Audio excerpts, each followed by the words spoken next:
Now I'm going to tell you my story. Now it is time to share. That is the end of God's story. Now it is mine.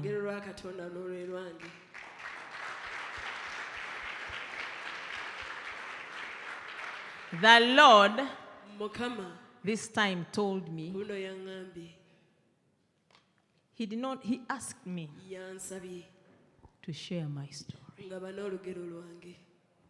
Okay? And that's what exactly I'm going to do.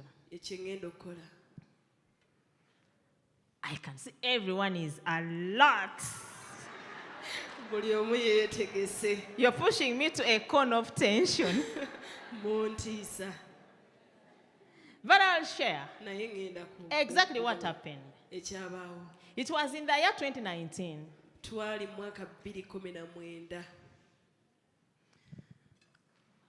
About 5 years ago. The Lord allows me to share my story about the accusations of my husband after 5 years on the mall.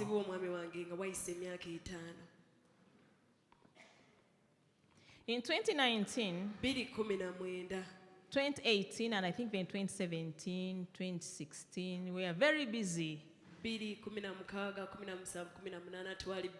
going out there in the nations. We had big programs. Some of these programs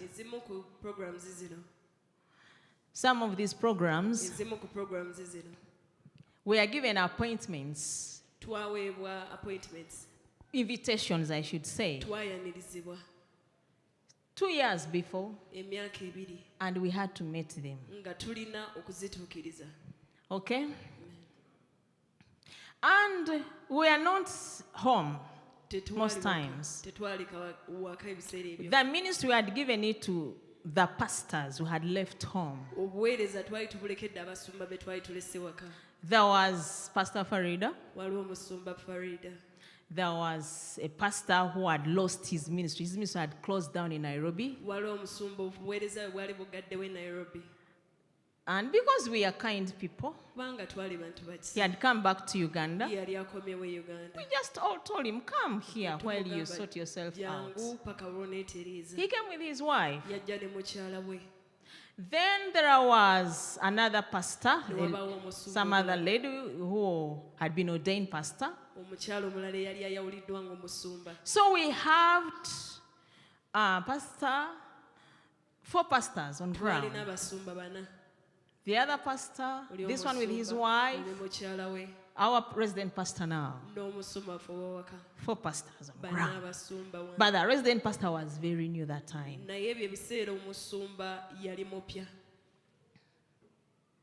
So, we were moving up and down. 2019. I remember 2019. It was in the month of February. And a personal friend, an intercessor as well, looked for me and told me that, Juliet, the devil is planning to disgrace and shame your marriage. I said, okay, I'll pray about it. And I prayed.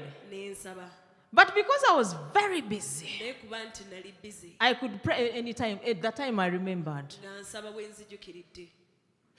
So it was February, March, April. In April, my husband began falling sick. I remember we were coming from Sri Lanka and he was very sick at the airport. He was weak.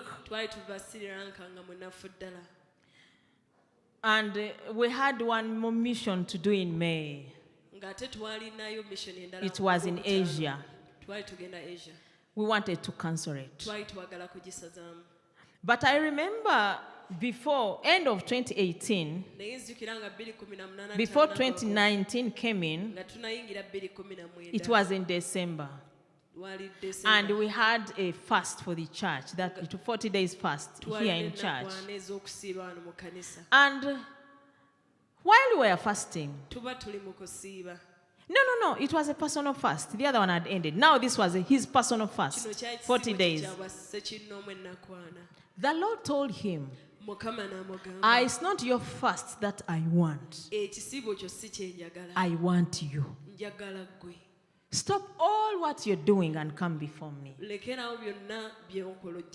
So he told God, I have these invitations. People are waiting. People have put everything in place. They've spent so much money for these conferences. How can I even cancel? God kept quiet. February, March, God told him, I need you. He said, okay. The one of May will be the last one. After that, I'll come. In April, he began falling sick. When we went in prayer, the Lord revealed to us that there was an evil altar that had been raised in church. Said, okay. Somehow, we got to know everyone who was on this altar. But prior to this, there was someone who was our interpreter in church.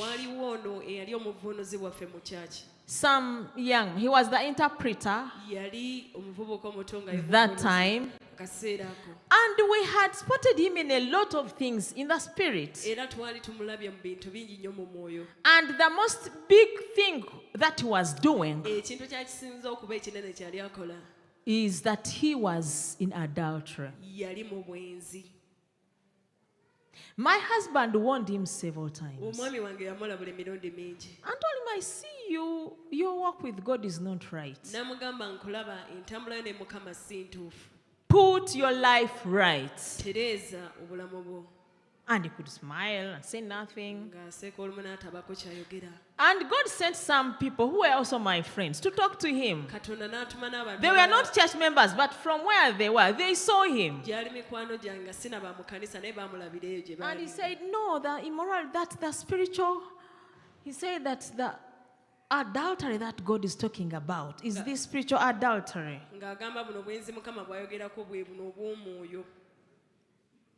Where you go from one pastor to another.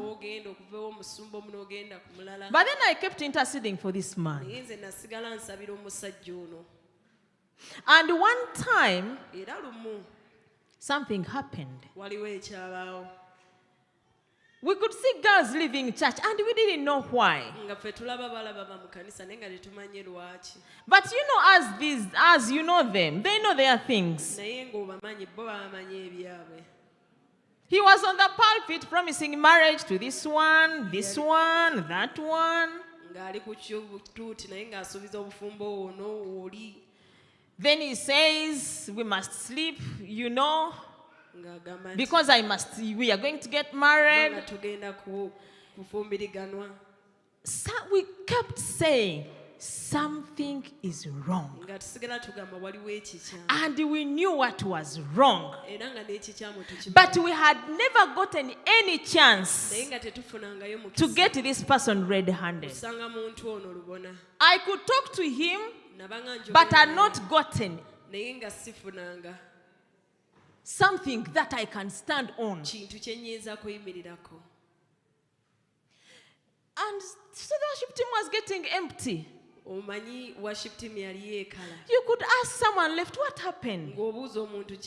This person, after, dating this one, dumps, picks another one. The ministers. And what happened was that we had a friend who was not even born again. He had a big job, but this time he had lost his job. He was at home, a husband, very responsible husband.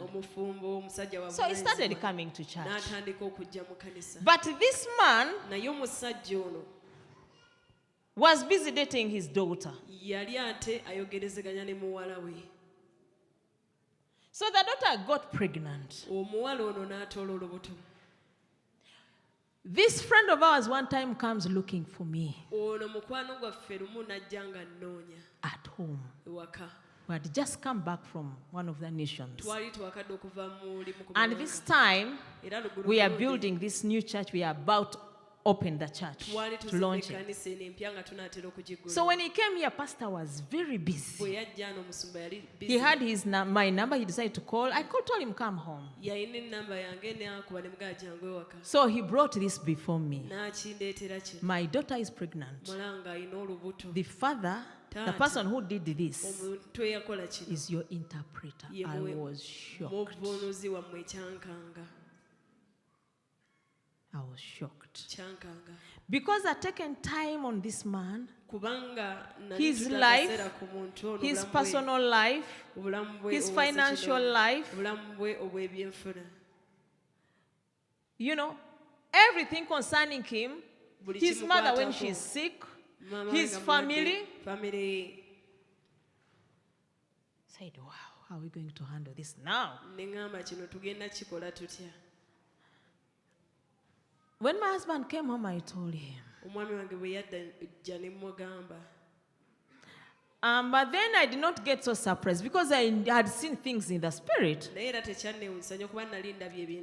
For a long time, I wanted him to sit, but he was the only interpreter, the only person who could interpret. He had been brought in ministry by a certain pastor who had now gone to begin his own ministry. And this pastor brought him in and left him as the interpreter. That pastor had also been the interpreter. So we asked him to sit. And when we asked him to sit, the first thing my husband did was to pray for him. He really prayed for him that night in church. But in the congregation, he had 3 girls. He had one who was very close to me. She had even told me that this man had promised her marriage. I told her it is impossible. You cannot get married to this man. He's not the right man for you. We will talk. We were traveling. When we left, chaos took over the ministry. So my husband made him sit. And for him, he was ready to go. He had 2 girls. This one, and then the other one was at the university. She could come once in a while. And she was, I think, for money. She had a good job. So he could get money from her. He was so corrupt. So when we made him sit, the one who was so close to me got angry. How can they even cast demons out of my husband to be in the presence of the congregation?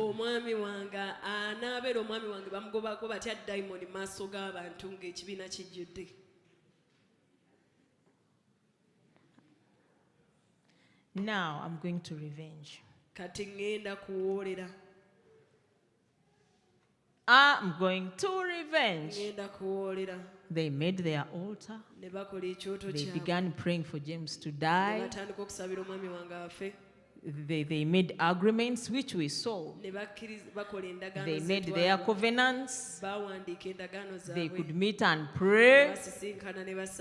I had a lot of things. Before we knew, they were now going out there. This man who's preaching righteousness, he has a child out of wedlock. This man who's preaching righteousness, every woman on the pulpit, he has gone out with her. Whatever now the other man was doing, now she had to revenge on me. That is what the husband is doing. They began moving places. But one thing I like about God, if someone falsely accuses you and you keep quiet, because as for me, God asked me to keep quiet, and I kept quiet. At one point he asked me, when Jesus Christ was on the cross, what did he do to those who were nailing him? Now I understood clearly that I was on my cross. And because I was on my cross, and my husband was also on his cross, so we had to carry the cross. And my husband had told me that God told me that if anything or anyone accuses you, never ever reply back. Never. So all that time, from the time he was a young minister, God gave him that instruction. That's why you can never see him answer anyone. Even if you're here physically, you attack him, he'll look at you. So is me. But in now keeping quiet, we are not fools. We know what we are doing. So they began moving. The child they are accusing my husband of, even today, he's a child of my sister. My sister, who was living, I'd called her home that time because there is a course I wanted her to study. So she was living with me. But she had her man somewhere out there. Fortunately, one morning, me and my husband, I was going to attend to a certain altar somewhere to pray. We met her, and I got a chance to see the father of this boy. We saw her, and she even didn't see us. Okay, so we went home. I even didn't tell her that we saw her. And I think she has never known. We looked at this man. We parked it there with my husband and looked at her. Okay? And she could go for her studies. A time came. My husband warned her twice, actually thrice, that I can see you getting pregnant. I've seen you pregnant. Be very careful. Then I also saw this, and I told her.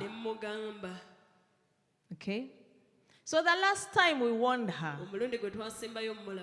a few months down the road, she was pregnant. And now that one concerned with this did not want to know.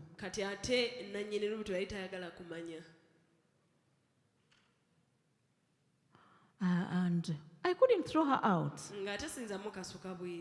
I realized this was the time she really needed. The first few months, let me tell you, I lost my cool. Because I'd given her all my time, I'd taught her a lot of things, I'd invested in her. I felt bad. But at the end of the day, I had to forgive her. She went back home to her parents' home and she gave birth. And because there was no one to take care of her, we took the responsibility. God told me that child she's going to give birth to is going to be my servant. Okay? So when she gave birth, God told me concerning this baby here, I'm not looking at the mother. Whatever concerns him, his life and his growth, I'm looking at you because that is going to be my servant. I said, okay. So one time she comes back home, when this child was now 1 year, and asks me to come back home, in my home. So she says, whatever you taught me, I have not done. But this child, I'll teach him. I welcomed her home. But I first talked to my husband. When she talked to him, my husband told him, if you want this child and yourself to come back home, that is going to be my wife's decision, not mine. She said, I've already talked to her. But she hasn't given an answer yet. But when God talked to me, I called them back home. So this time they give this story. When she's back in my home. Okay? I was home, I remember. The pastors who had vowed to fight the ministry. One of them sent me a message. The child you see is your husband's child. Your husband has a child out of wedlock. They told me things. Do you know what I did? That time, there was a lot of chaos in the ministry. They were telling each and everyone. And it is only a few who were connected to the throne that they survived the storm. And after the storm, God told me that whoever left, they were supposed to leave. Whether they were pastors or ministers, they had to leave. The people that are left now are the people I want you to have. They are the people who are supposed to continue this ministry. There were a few, but they were the only chosen ones. So when they told me these things, my husband had traveled. He had gone. We had been invited. We had been invited, but then I stayed. He had just left. That day he left. This message came to me. Imagine yourself in a house with your sister and this this innocent boy. Someone brings this kind of message to you. After that, they came physically. What would you do?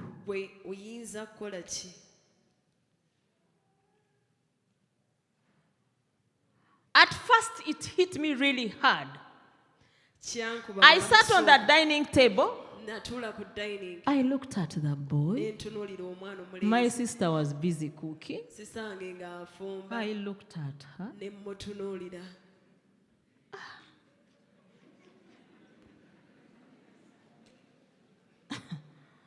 I stood up, went to my bedroom. I locked it, and I sat on the bed. And I told God, I want to know whether I'm an orphan, that this kind of thing can happen in my marriage, and you're there looking. And I'm serving you. Today I need to know. By now, it was 4 days after I received this message. My husband had never seen a thing where he's out of the nation. He's sending messages, I'm not replying. He's calling, I'm not picking. Then the third day he says, what is in my home? My wife, are you there? I did not answer. So when I went before the father, I asked him these questions. He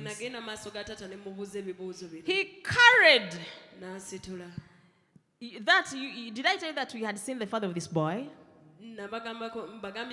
He just took me in a vision and brought back the vision that the way I'd seen this sister of mine with that man. The way they were dressed.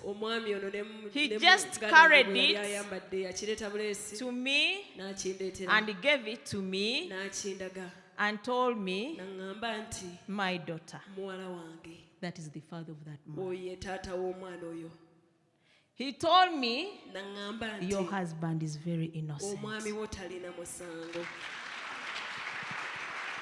He told me, I love you and I care for you. He told me, you are dealing with a network of witchcraft. But you have to stand. I said, okay. I got very strong. He gave me a spirit. The kind of spirit I carried that time was very different. So when they came, they expected me to pack my bags there and then. They saw me coming. Very happy, by the way. Then you could just look at me. But even me, the courage I'd got from God. I'm telling you. This strength I had. So they told me, well, you have nothing to say about this boy. Who is in your home? Are you trying to say that you're two women in this house belonging to one man? Then I told him, hey, if the boy is for my husband, why do you get bothered? I think he came to live with his father.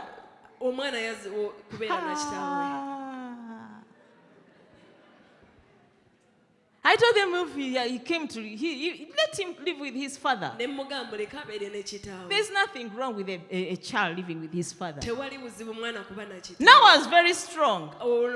These ones, I'm showing off. But now I had my proof. My father had sorted me out. They got so angry that I did not leave. They said, this man, we've now proved he's a high-level witch. He bewitched this woman. Then my father told me a lot about the boy. Some of the things the mother has even never known. I handle him as his servant.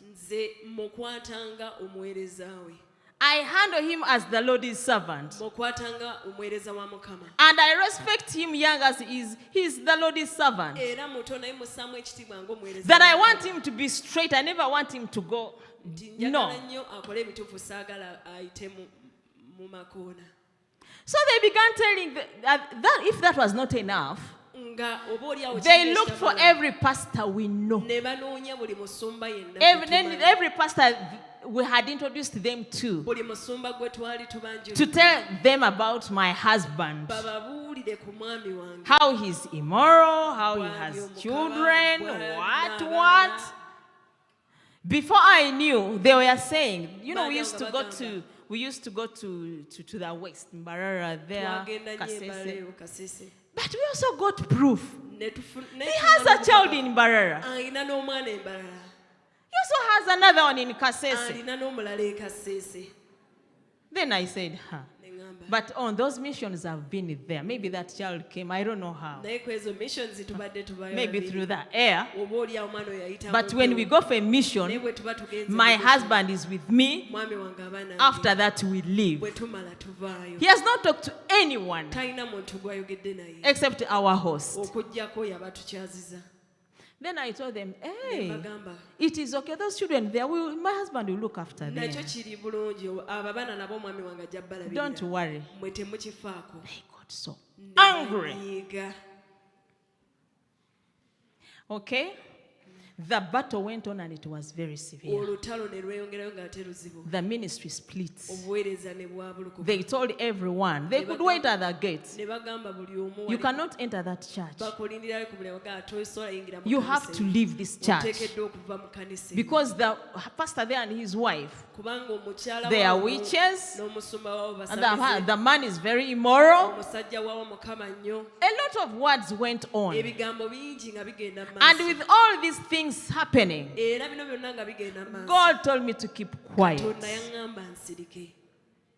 I kept quiet. Even my family, they told them not to talk to me because I'm no longer in my senses. So my family could not listen to me.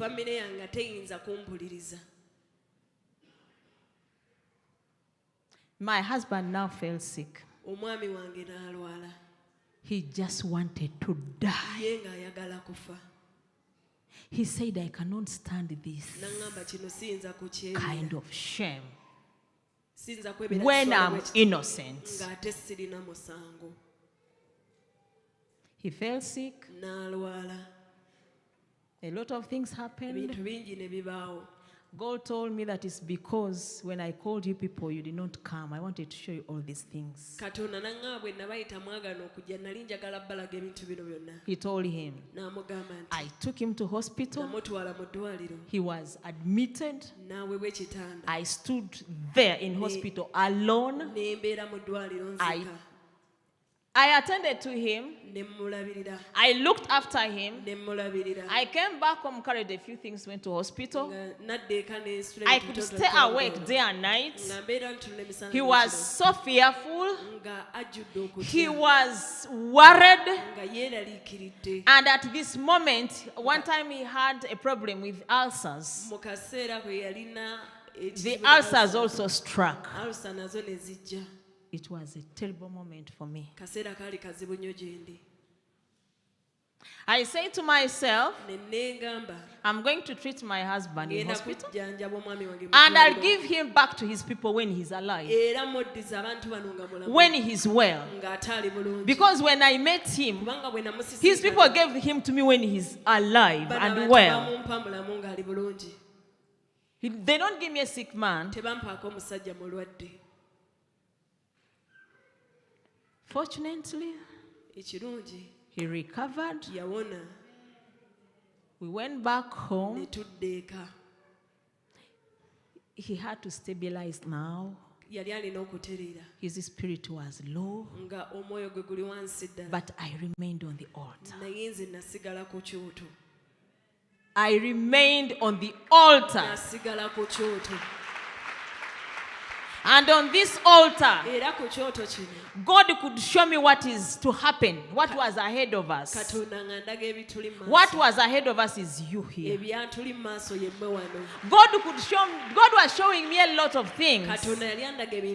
While he was telling me that it's time to go, I think I've done enough ministry. I told him, James, I don't want to ever hear this statement again. Because I know you're not going to die. We have work to do. God's people are waiting for us. If you're seeing death, me, I'm seeing revival. God has shown me where we are going.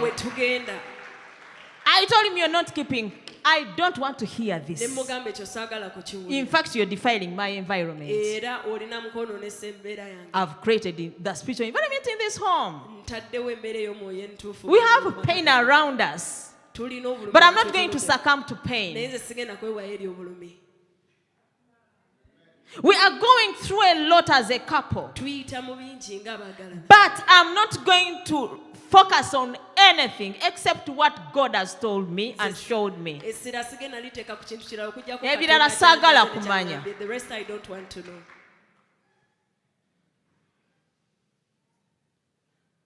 I stood. I stood. Meanwhile, we had seats, we could sit in there.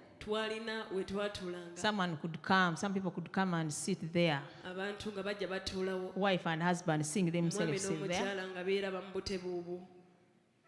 And now, the other one whom they had promised to marry, they had promised she would become pastor's wife in this ministry. And then the other interpreter would be the pastor here. Now James will be dead. Me, they'll just throw me out. I don't know how. They take over the ministry. But God saw us through. This storm was heavy and delicate.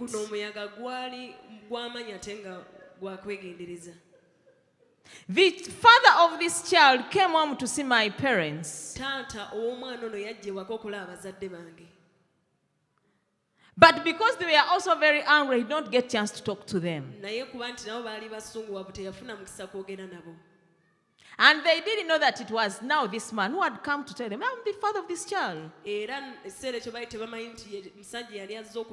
My father was so furious.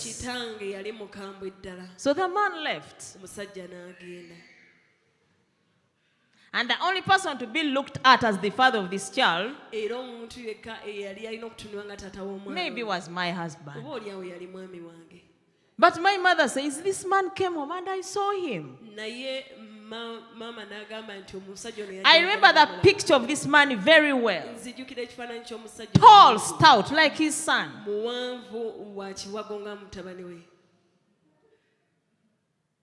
And the Lord told me, I avoided this boy to go to his father. Because I know what happens in the father's house. I want him to grow in a godly environment.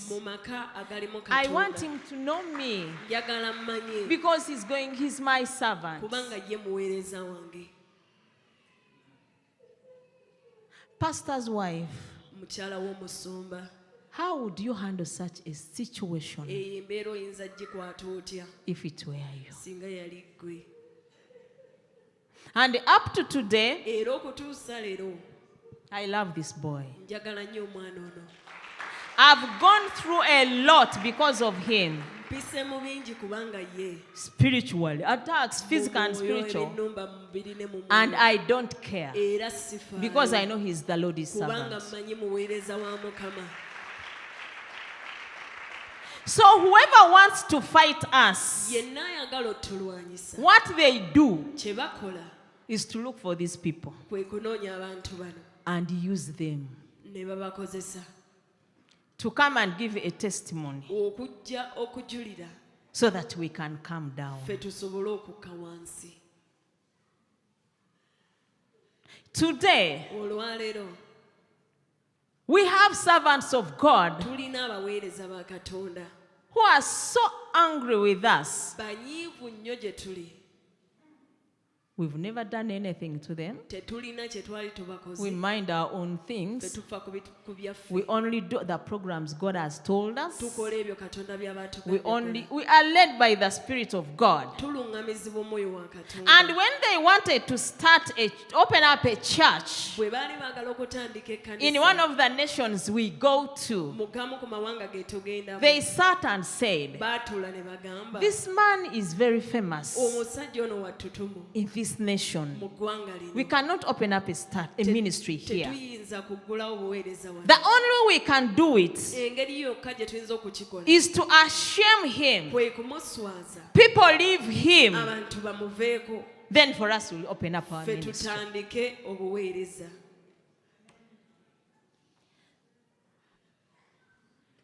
And they said, Whatever he's doing, it was us who were supposed to do it. And I don't know how.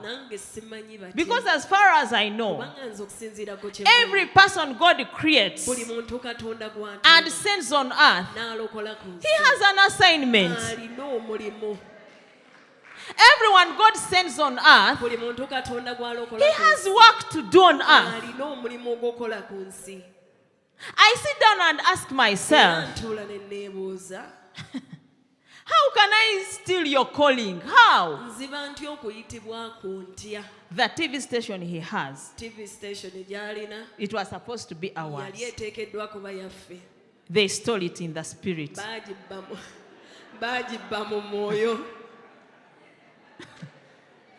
Yes.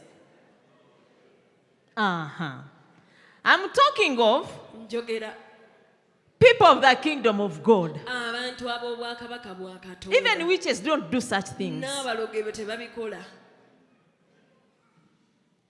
He's running a consecration camp. How? Who told him?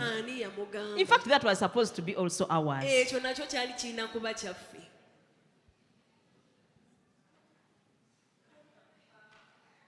So, the battle was there. After 5 years, the battle comes back.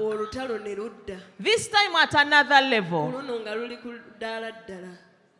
It is international now. And when it is international, the Lord tells me, you're not the only one. Go out and speak to my servants.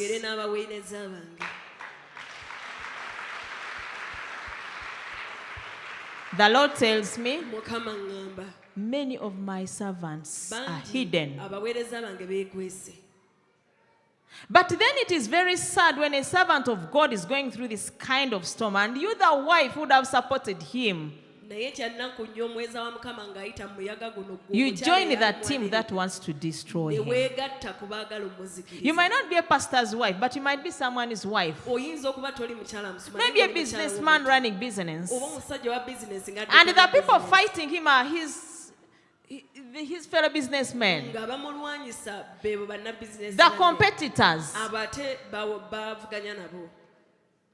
But as long as you stand in your position as a wife, no storm will be very big for you. They've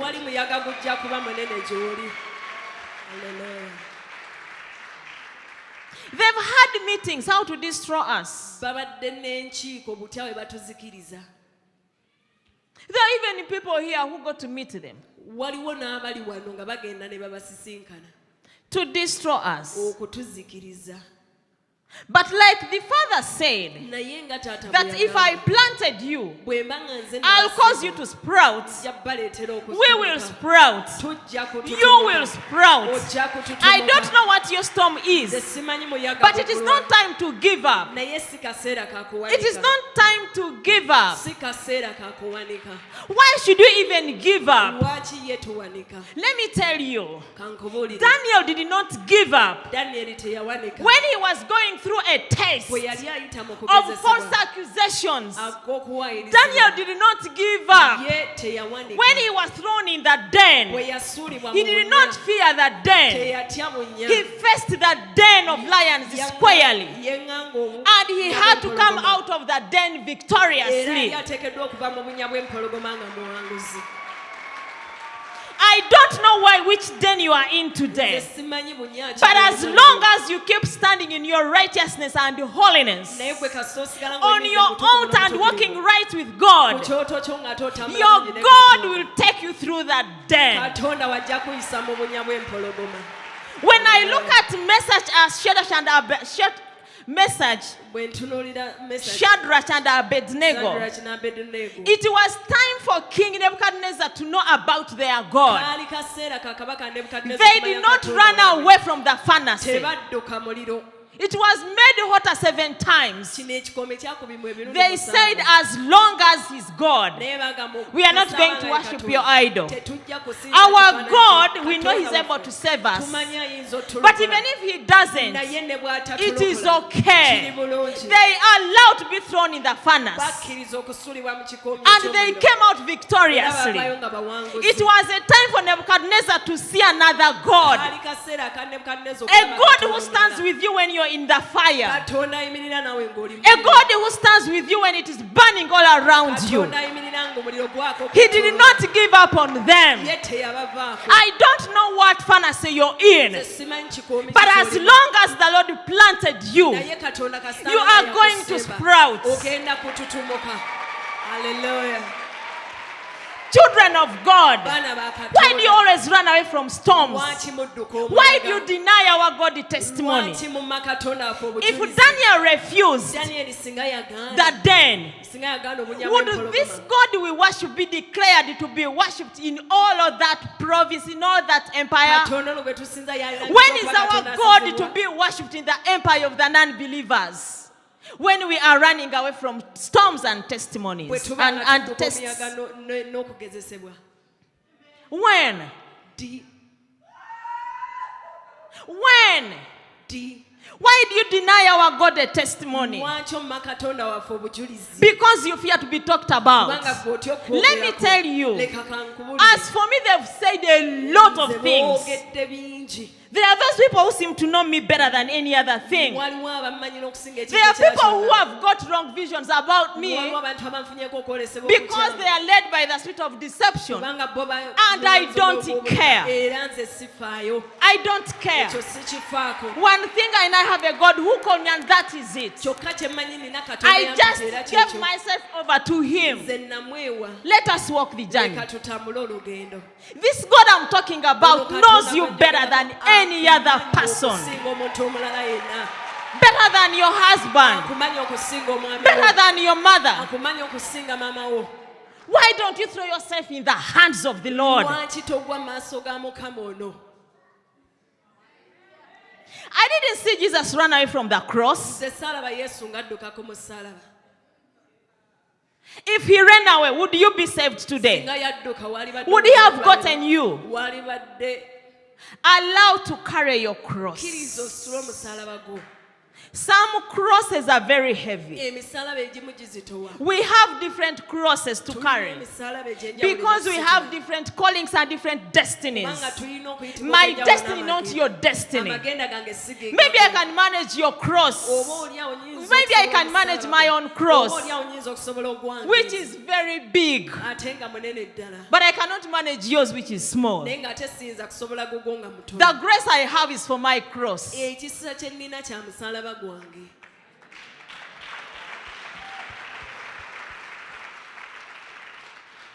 There is no testimony without a test. There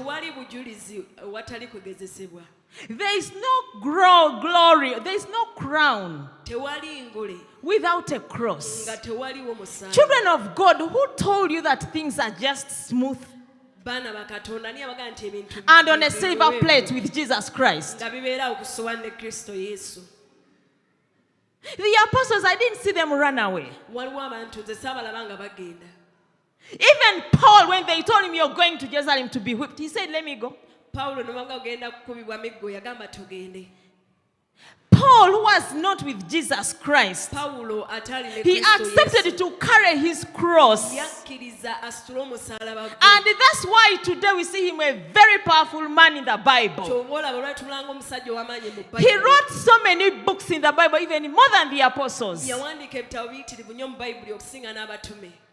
What book have you written? What is your testimony anyway? What testimony do you carry as a minister of God, as a servant of God, as a wife to be?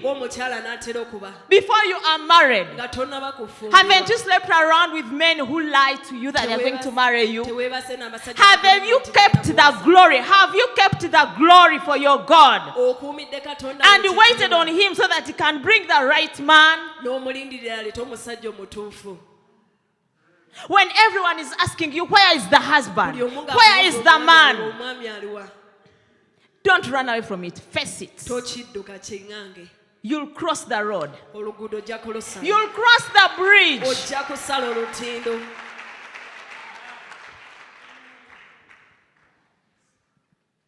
We must stand. We've played for too long in church. Don't congest your race with people who don't understand God and the work in you.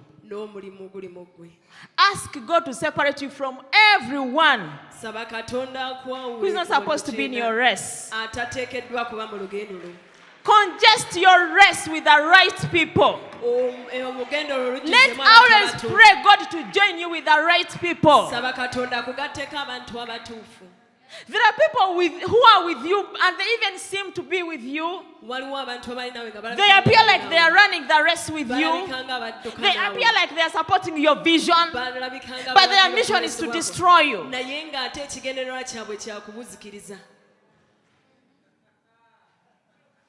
It is time for every woman to become spiritual and see the Spirit. It is time for every woman to be able to hear God when He speaks.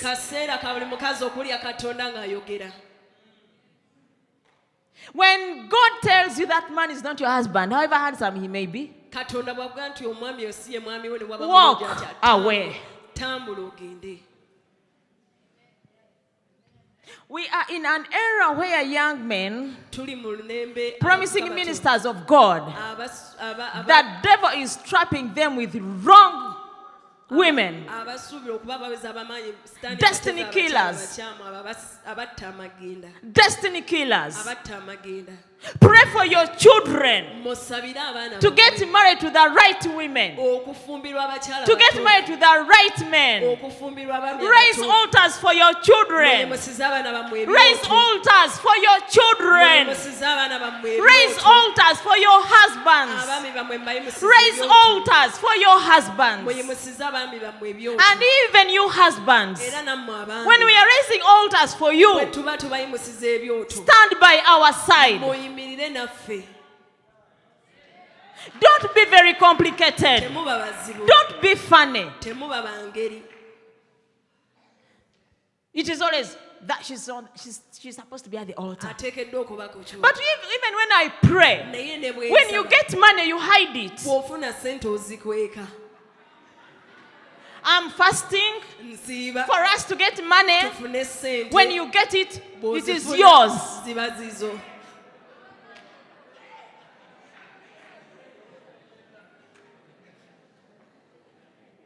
As if that's not enough, some of people, even in church, have girlfriends out there who take the money. They leave their wives home with that money.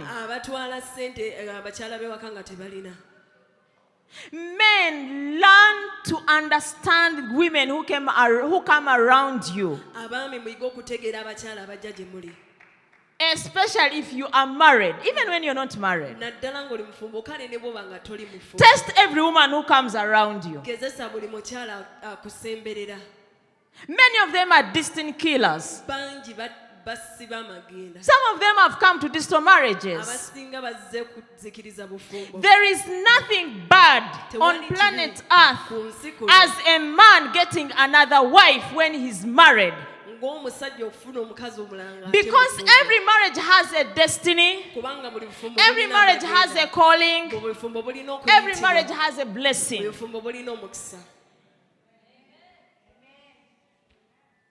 So you can be wealthy. When God gives you a woman, that woman is supposed to lead you into your prosperity.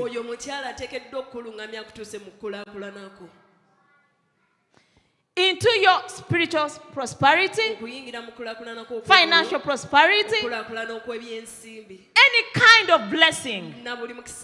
Because this woman carries a womb, your womb is the altar that blesses you as a woman. So when you leave this woman that God has given you, when she met you, you were very poor. Today you have money. Then you say, she no longer fits my programs.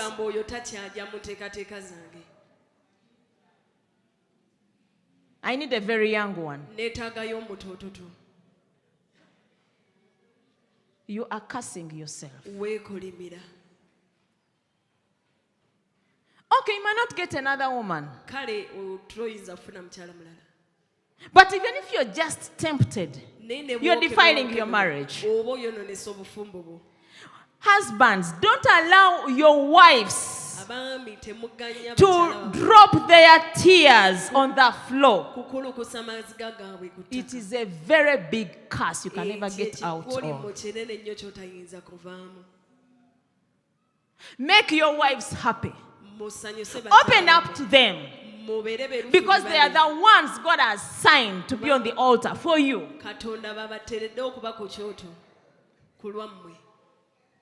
In your homes, angels land, live and land on your wives. Glory be to God. That was my storm.